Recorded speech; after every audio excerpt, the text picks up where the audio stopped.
Hey everyone, how's it going and welcome back to another video. Today we're going to be looking at comments from the Dark Following. There's been a nice little mix of comments thrown in there. Some are really nice, some are really positive, some are hilariously rude.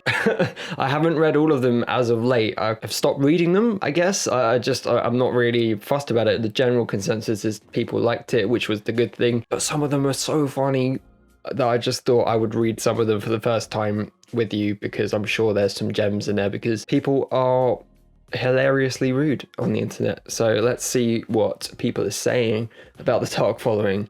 Take one shot and reload. So one thing we had a lot of comments about were about the use of weapons. We just used some replica weapons of modern day guns, modern day pistols, which obviously me being from the UK and Ryan being from Canada, we don't have any use for knowledge of weaponry in terms of how to actually use it, because why would we? No one needs to use one. We weren't 100% sure how to use it, and we were just making it up as we went along, but apparently a lot of people took a lot of offense to the way that we handled weapons in this movie, which, you know, is a valid response. Obviously, if we're going to use a certain set of tools and equipment, we want to use it right. If I was a mechanic working on a car and I was doing stuff wrong, I'd expect mechanics to bring me up on why I was doing that wrong or driving a car incorrectly or anything like that. Completely valid response, and this is why we're going to go a bit more sci-fi with the weapons in the second film, make them less realistic and more just out there, so that there aren't really any rules to adhere to, like reloading and stuff like that, which obviously people are like, you reloaded it wrong. So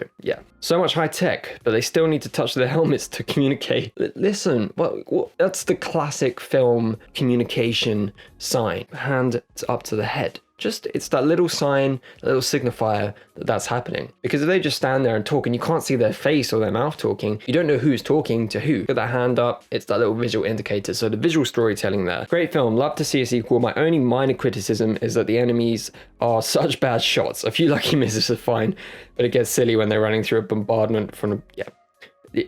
Okay. Tell that to the stormtroopers, okay? They miss every shot. That's not an excuse. I know. And so, you know what's actually interesting about that scene where Jamie and Adrian are running away is they weren't even supposed to be actually dodging bullets or anything, or explosions going off when we shot it. All that was happening in that scene was we were supposed to just be running, and then we got to the ship and you just heard guards shouting. It was only actually in the edit that I decided to add bullets flying past and all the explosions and the bombs and missiles. We weren't actually acting in accordance to being shot at. That's why we weren't taking cover or doing anything like that. We were just running. That all came afterwards, actually, that entire sequence, because it was just too boring without anything like that. Two people running through the woods, which is a bit naff. So I understand why, because we're just not getting hit at all. Try and keep that in mind going forwards. It's a secure military facility, and he pulls the garage door up with one hand. Touche, touche. Needs more sci and less fi. I quite like that comment, actually. That's quite an interesting comment.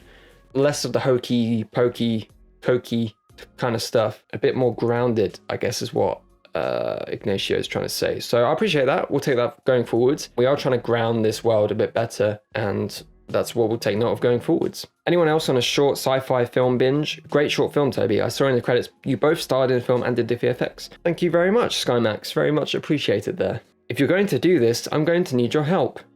How funny. Hilarious. Couldn't afford lighting. We actually couldn't. I couldn't bring all my lighting equipment with me. I took my camera, my microphone. That was it. That's all we had. We bought 2 lights from Home Depot, stuck them around in the warehouse sequence, but that was literally all we had, unfortunately, at the time. So yeah, we actually couldn't afford lighting, which we know now we're going to use because Ryan's coming here, so we'll have all my equipment. So second film, lighting will be massively improved. I am aware that the warehouse sequences, we did our best, but it could have been better with the lighting. I do know that. For a Star Wars storyline, not bad at all. What does that even mean? Would have been better if the actors were chimps. That is... Whoa. Okay, Randy. Bloody hell. Well, I hope Jamie learned something here. Nice, short, and good use of what looked like about a 4K budget. I'll tell you what, man. The budget was $0.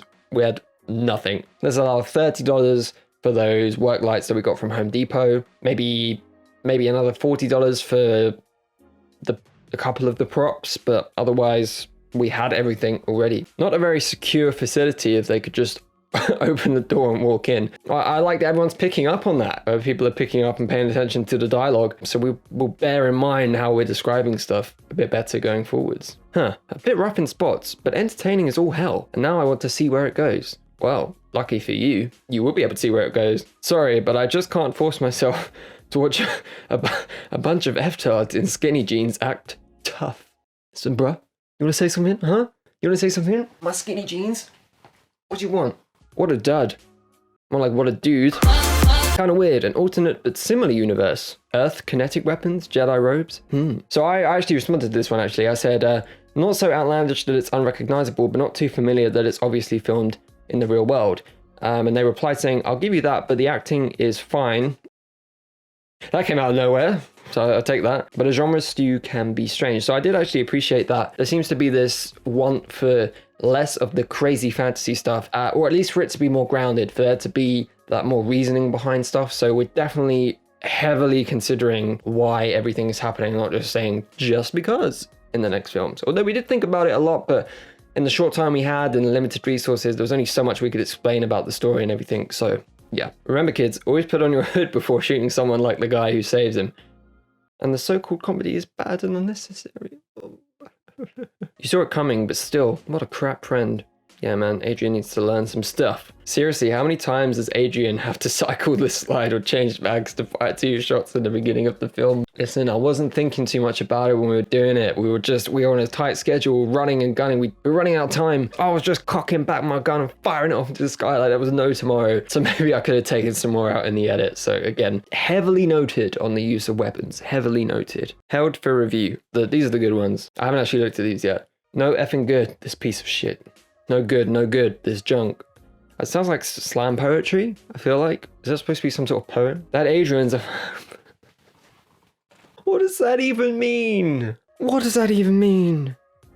Jesus Christ. I mean, that was great. That was great fun. A good mix of comments. I did pick out a lot of the more hilariously brutal ones because they are funny, but we got a load of really nice responses as well, people enjoying the film. I think a lot of it comes down to people stumbling across this film and just expecting it to be of like, obviously it's an independent film, they're not expecting, you know, Star Wars quality, and because of the effects we had in it and the music and the general quality of everything we had, when it fell short in places, people didn't expect it to do that because the rest of it was at a certain quality and consistency, and it dropped down in places where there's just nothing we could do about it because there were 2 of us. So I'll take it, man. Like, look, I'll take criticism. I'll take healthy and constructive criticism, because if people are holding it up to that standard, that very, very high standard, and investing in this film and watching it to the point where they feel enough to actually comment on it and suggest improvements for it, that's amazing. And the fact that this is, you know, connecting with people on that level where they want to see it get better, they want to see it improve. As a filmmaker, as a creative person, that's amazing that it's connect with people on that way. So that was it. That was me reading comments for the Dark Following one. Bloody hell, what a journey. That was hilarious, great. Keep it coming. I know you want to drop something in there. Go on, comment. Go on, what? Go on. You can do it. Go on. I'll read it out in the next one. I hope everyone is okay, staying safe, looking after yourselves, staying inside. If you absolutely don't have to go out, just please look out for each other. More updates on the second film soon. It's just, there's no way of getting a schedule ready at the moment for obvious reasons, so we'll get there. The second film will be in your hands at some point. For now, I'm just cracking on with the effects and we'll get there. Anyway, that's it from me. If you did enjoy this video, please leave it a like. If you want to comment anything, in fact, I'm done with comments.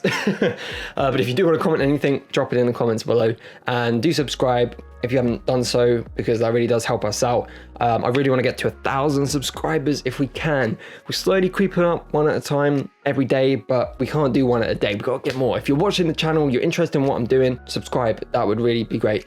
Anyway, that's it from me, and I'll see you all in the next video.